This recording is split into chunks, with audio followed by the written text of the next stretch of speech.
देखो बच्चों, जैसे हमें ये क्वेश्चन करना है ना, 666 एन डिजिट्स का whole square plus 888 n digits इसका स्क्वायर नहीं है, इक्वल टू 4444 टू एन डिजिट्स, है ना। ऐसा देखो क्वेश्चन नहीं है।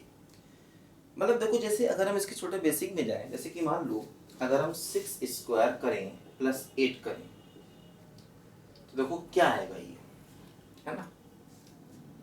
बोलो, ये देखो 44 आ गया, है ना। देखो ध्यान दो, मतलब देखो इसमें एक डिजिट, इसमें एक डिजिट, देखो इसमें दो डिजिट।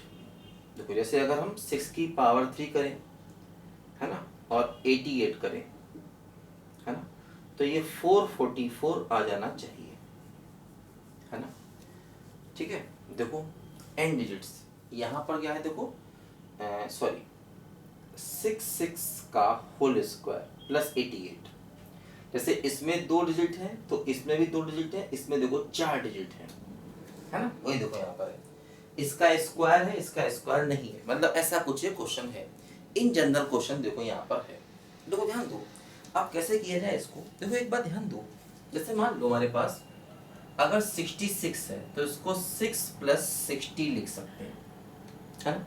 देखो अगर 666 है तो 6 प्लस 60 और प्लस 600 लिख सकते हैं, है ना। मतलब देखो 6 इंटू 10 की पावर 0 प्लस 6 इंटू 10 की पावर 1 प्लस 6 इंटू 10 की पावर 2, है ना। देखो अगर मान लो 6 6 6 6 6 4 बार है तो 6 इंटू 10 की पावर 0, 6 इंटू 10 की पावर 1, 6 इंटू 10 की पावर 2 और प्लस 6 इंटू 10 की पावर 3। देखो ऐसे हम लिख सकते हैं, ध्यान दो।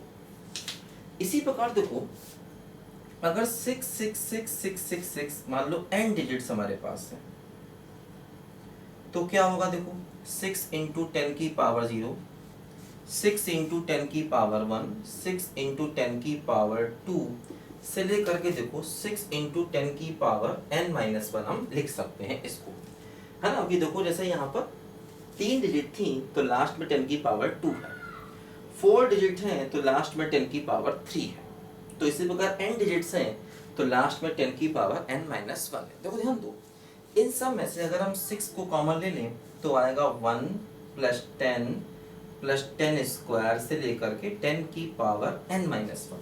ठीक है, देखो ध्यान दो, इसको हम लिख सकते हैं। देखो ये एक जीपी है, जीपी में n टर्म्स है तो क्या होगा सम, है ना। a ब्रैकेट में 1 माइनस r की power n upon 1 minus r, है ना। देखो ये एक ज्योमेट्रिक प्रोग्रेशन है, इस ज्योमेट्रिक प्रोग्रेशन में n टर्म्स है। फर्स्ट टर्म यानी a हो गया 1 और r हो गया 10। ठीक है, देखो यहाँ पर इसको हम ऐसे कह सकते हैं 6, देखो ये माइनस कॉमन ले लें तो 10 की पावर n-1 और देखो नीचे है -9 तो प्लस का 9 हो जाएगा, ध्यान दो। ठीक है, इसी प्रकार देखो जैसे ये 8888 है ना, n डिजिट तक।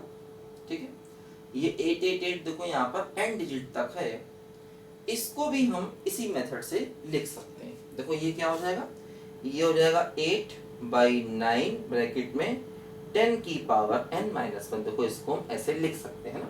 जैसे देखो इसको हमने 666 n डिजिट तक लिखा तो 6/9 10 की पावर n-1, 8888 n डिजिट तक लिखा, देखो क्या हुआ 8/9 10 की पावर n-1। इसके देखो हम ऐसे लिख सकते हैं। अब देखो हमें जो करना है उसके अकॉर्डिंग देखो इसका स्क्वायर करना है। ठीक है, देखो ध्यान दो, इस वाले का हमें देखो यहाँ पर करना है स्क्वायर। ठीक है, देखो इसका हमें स्क्वायर करना है। देखो स्क्वायर करेंगे तो 6 स्क्वायर 9 स्क्वायर 10 की पावर n-1 का होल स्क्वायर। ठीक है, इसका भी देखो स्क्वायर करेंगे, चलिए इसका स्क्वायर नहीं करेंगे, ये है 8/9 10 की पावर n-1, ऐसा देखो यहाँ पर ये है। ठीक है, इसका देखो स्क्वायर किया तो ये देखो 6 का स्क्वायर 9 का स्क्वायर। ठीक है, और प्लस देखो यहाँ से काम करते हैं कि हम लोग 10 की पावर n-1/9 को कॉमन ले लेते हैं, है ना। तो क्या बचेगा, ये बचेगा 6 स्क्वायर 10 की पावर n-1 अपॉन 9। ठीक है, और प्लस देखो यहाँ पर ये 8 बचेगा, है ना। 10 की पावर n माइनस 1 अपॉन 9 को हम लोग कॉमन ले लेते हैं, ठीक है। देखो जैसे ये जो हमारे पास टर्म है राइट हैंड साइड, देखो ये क्या है, इसको मिटाते हैं, इसको मिटाते हैं। देखो यहाँ पर थोड़ा और देखो इसको सिंप्लीफाई करेंगे।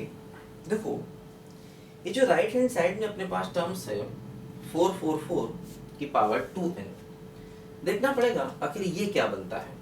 देखो यहाँ पर क्या होगा, जरा ध्यान दो।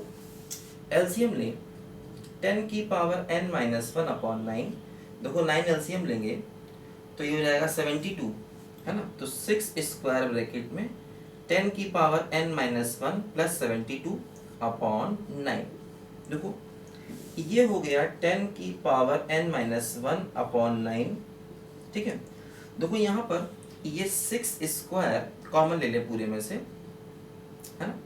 तो बचेगा देखो 10 की पावर n माइनस 1 और प्लस देखो यहाँ पर 2 बचेगा, और देखो ये 9 हमारे पास आ गया, है ना। ध्यान दो 6 स्क्वायर मतलब 36 कॉमन ले लेंगे तो देखो ये 2 बचेगा, ठीक है। और देखो यहाँ पर ये हो गया 10 की पावर n माइनस 1 अपॉन 9 हो गया 9 का स्क्वायर, ठीक है। और देखो यहाँ पर ये आ गया 6 का स्क्वायर, और देखो ये 10 की पावर n प्लस 1 आ गया, ध्यान दो, ठीक है। अब देखो यहाँ पर क्या होगा, ये दोनों आपस में मल्टीप्लाई हो जाएंगे, ये हो जाएगा 6 स्क्वायर अपॉन 9 स्क्वायर, इनको मल्टीप्लाई करेंगे तो देखो a minus b a plus b, तो a का स्क्वायर तो 10 की पावर 2n माइनस b का स्क्वायर, ऐसे देखो ये आ जाएगा। देखो ध्यान दो, जैसे ये 4444 अप टू 2n टर्म्स हैं, इसकी वैल्यू ऐसे ही निकालेंगे तो क्या देखो आएगा, ये आएगा 4/9 और 10 की पावर 2n माइनस 5, क्योंकि देखो ये 2n टर्म्स हैं, ठीक है। देखो अगर हम इसको ध्यान दें तो देखो ये 3 से कैंसिल करेंगे, है ना। एक्चुअली ये देखो ऐसे है ना, 6/9 का होल स्क्वायर, है ना, और 10 की पावर 2n माइनस 1, देखो ये हो जाएगा 2/3 का होल स्क्वायर 10 की पावर 2n माइनस 1, देखो 2/3 का होल स्क्वायर मतलब इसे हम कह सकते हैं 4/9 ब्रैकेट में 10 की पावर 2n माइनस 1। देखो यही हमें प्रूव करना था, यही देखो हमारा राइट हैंड साइड है, क्योंकि देखो ये 444 2n डिजिट जो है इसको बिल्कुल इस तरीके से हम ऐसे लिख सकते हैं 4/9 10 की पावर 2n माइनस 1, जैसे इसको यहाँ पर लिखा है, बिल्कुल वही मेथड। देखो यही ये टर्म आ गया, मतलब लेफ्ट साइड राइट साइड के बराबर आ गई। तो ध्यान देना इस तरीके से हमें ये क्वेश्चन करना है, काफी अच्छा क्वेश्चन है। देखो बच्चों ध्यान से पहले इसको